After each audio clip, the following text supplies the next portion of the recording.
Bonjour et bienvenue dans 24 jours pour s'aimer, jour 12. Comment tu vas aujourd'hui? Alors, est-ce que tu as réussi hier à créer quelque chose ou prendre soin de tes créations? Si tu n'as pas réussi, si tu te sens bloqué parce que évidemment, ce podcast, c'est juste des petites graines que je sème, mais il faudrait vraiment un accompagnement pour que tu réussisses à t'aimer profondément, à guérir des choses, pour qu'on puisse savoir qu'est-ce qui bloque.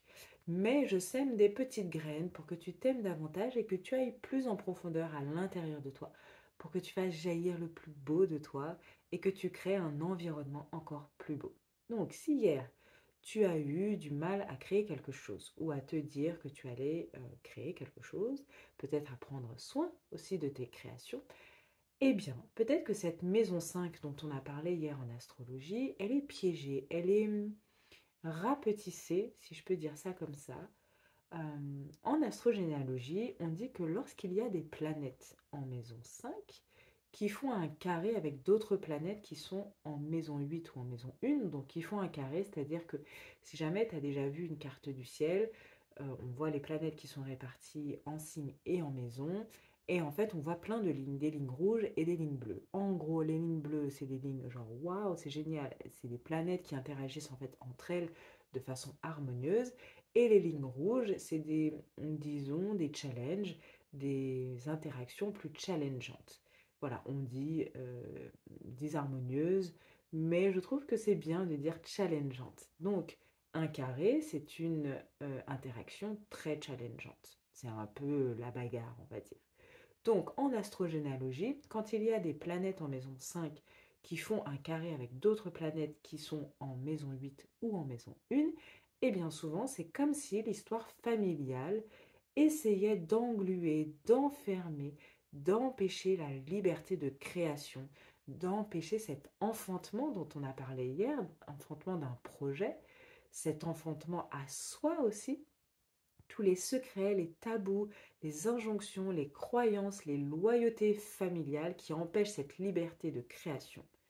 Donc, si c'est ton cas, je vais te demander d'apporter beaucoup d'amour, d'avoir un regard plein d'amour, puisque comme je te l'avais dit hier, la maison 5, c'est la maison de l'enfant intérieur, du jeu, de la créativité, de la grossesse, du fait d'accoucher quelque chose, mais aussi de l'amour et du romantisme. Pas de l'amour comme la maison 7 avec le mariage, mais c'est quand même la maison de l'amour, donc si tu te sens bloqué, enfermé, piégé par des loyautés familiales, des croyances, des secrets, des tabous, apporte beaucoup d'amour à cette famille. Ça peut paraître un peu bizarre et genre attends, what the fuck. Mais repenser à son clan en diffusant de l'amour, ça aide énormément. Alors, on est sur un challenge où on est là pour 24 jours pour pouvoir s'aimer, ok. Mais il y a toujours, j'avais fait un épisode là-dessus, aimer les autres, être aimé par les autres, tout ça. Je sais plus le numéro de l'épisode, mais ça faisait pas partie de 24 jours pour s'aimer. Mais en tout cas, l'amour qu'on donne aux autres, l'amour qu'on reçoit des autres, c'est toujours important en fait, cet échange à chaque fois pour faire grandir l'un et l'autre. C'est soi-même, c'est pas que se centrer sur soi, à guérir toutes ses blessures. Et une fois que j'aurai guéri toutes mes blessures, je pourrai m'aimer à 100%. Et ensuite, seulement quand je m'aimerai à 100%, je pourrai aimer quelqu'un. Non, c'est pas comme ça la réalité. C'est toujours un renvoi, un échange. La vie, c'est que ça en fait. C'est que des renvois et des échanges. Donc finalement, là aujourd'hui, pour pouvoir t'aimer davantage, pour pouvoir te sentir davantage libre, te sortir de ce piège, de cette toile d'araignée que tes ancêtres ont tissée, tu es relié comme ça, comme une toile à tes ancêtres. En fait, cette toile d'araignée, elle peut être magnifique, tout comme elle peut te piéger.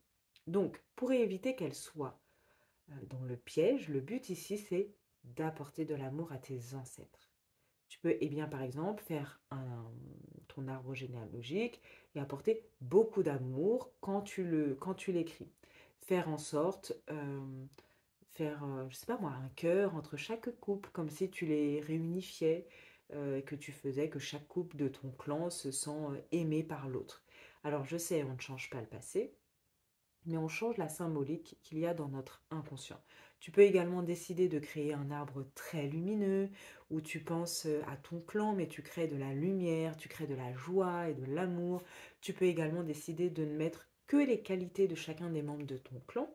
C'est très difficile quand on a des ancêtres qui ont fait beaucoup de tort, mais en tout cas, apporte de l'amour. Crée peut-être, je sais pas, ton arbre généalogique sur une belle feuille et de beaux dessins tout autour, de belles fleurs, de belles couleurs, pour apporter de l'amour. Alors, tu peux, si tu n'es pas trop dessin et que tu n'as pas envie de passer par l'écrit, peut-être repenser à toutes ces personnes qui ont causé du tort dans le clan et leur envoyer de la lumière, de l'amour.